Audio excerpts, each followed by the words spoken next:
Тагын куркынычлы нәрсә, Пәйгамбер саллаллаху алейхи Хаким риваятында килгән хадистә әйтте: "Ар-риба 73 бабан" ди. Айсаруха мислу ан янкиха ар-раджулу уммуху. Менә бу тагында куркыныч. Риба ди 73 төрле ди тармагы бар ди. Рибаның 73 төрле тармагы бар ди. Чөнки акча гына акча бирү түгел. Аның әле күп, аның хәзерге көндә бигрәк тә сурәтләре күп. Рибага ләгү хәзерге көндә, хәзерге менә бу икътисади мөнәсәбәтләрдә бик җиңел.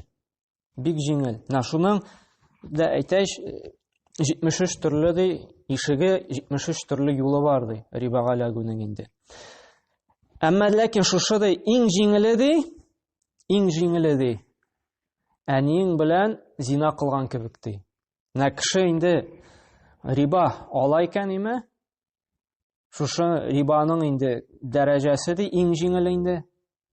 Ул әниең белән зина кылган дәрәҗәдә булырсың ди. Менә уйлап карагыз, нинди куркыныч. Кеше уйлап та карамый.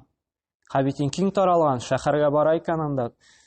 Деньги на проценты, ул гәзитләрдә язылган, процент акча бирә, шулай итеп. Менә шул гадәти бер гамәллегенә эшли, бер гадәти дип уйлый. Әмма ләкин шуның иң җиңел түре дә ди, нәрсә ди? Аның белән үз газиз әнкәең белән зина кылган кебек ди. Менә уйлап карагыз, менә без үз әниебез белән зина кыла алырыкмы? Без бит уйларга да куркабыз. Хәтта мисал китерергә дә куркабыз. Әмма ләкин рибага алу менә шунга тиң ди. Моның иң җиңеле генә әле бу ди. Иң җиңеле. Әле бу теге 73нче дәрәҗәгә күтәрелми. Бу иң беренче, иң җиңел баскычы гына ди.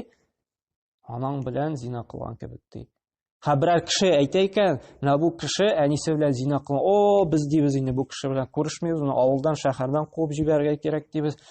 Бу безнең инде теге враг номер 1, иң беренче дошманыбыз булачак мондый кеше.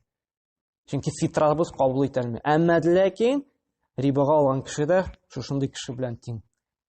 Чөнки Пәйгамбәрбез әйтә, иң җиңеле дә шушындый кеше ди.